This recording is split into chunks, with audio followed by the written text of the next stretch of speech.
નમસ્કાર, હું ભરૂચ જિલ્લાના ડિઝાસ્ટર નોડલ ઓફિસર.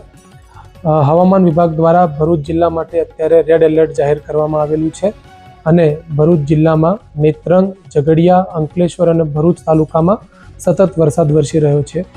જેના અનુસંધાને માનનીય કલેક્ટર સાહેબના માર્ગદર્શન હેઠળ જિલ્લા અને તાલુકાની તમામ ટીમો, વહીવટીતંત્ર અત્યારે તાલુકાઓમાં ખડે પગે કામ કરી રહ્યું છે.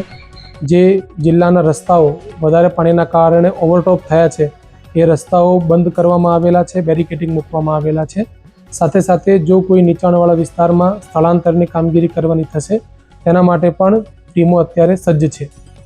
આ સ્થળે હું માન્ય કલેક્ટર સાહેબ વતી તમામ જિલ્લાના નાગરિકોને અપીલ કરવા માગું છું કે જરૂરી કારણ સિવાય આપ ઘરની બહાર ન જાઓ.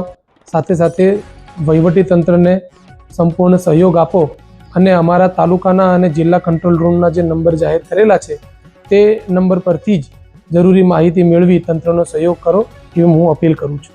સર, હાલમાં વરસાદના કારણે કેટલા જિલ્લાના રસ્તાઓ બંધ કરવામાં છે સાવચેતીમાં? અત્યારે હાલ સાવચેતીના ભાગરૂપે વાલિયા, નેત્રંગ અને હાંસોટ તાલુકાઓના કુલ 14 રસ્તાઓ જ્યાં આગળ પાણીનું ઓવરટોપિંગ થયેલું છે એ અત્યારે બંધ કરવામાં આવેલા છે અને પોલીસ બંદોબસ્ત ગોઠવવામાં આવેલો છે. જેમ જેમ પાણી ઉતરશે તેમ જરૂર જણાયા રસ્તાઓ ખોલવામાં આવશે.